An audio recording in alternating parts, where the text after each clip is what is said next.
Avui ha estat un dia d'alegria immensa a la ciutat de Figueres. Hem volgut fer un acte obert, a l'aire lliure, perquè aquest és un dels valors que volem traslladar, que és un projecte polític obert, que ha de sumar i ha de tenir complicitats amb gent de tots els orígens i de totes les sensibilitats.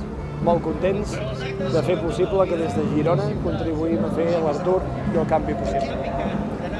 Doncs jo t'ho agraeixo, de veritat. Jo et vaig demanar que encapçalessis aquesta llista de totes les comarques gironines. Ja ho veieu, gent jove, amb experiència al mateix temps, perquè ja ets alcalde de Figueres, no? Ja ets diputat al Parlament, i jo tinc esperança que, això que deia ara el Santi Vila, no? Que aquest corrent d'il·lusió que hem d'intentar transmetre a tot el país, doncs el puguem arribar a enlairar d'una manera que faci que Catalunya, doncs tota ella, vagi endavant, que és el que tots volem, no? I que ho fem a través d'un govern que tingui projecte, que tingui cohesió i que tingui lideratge.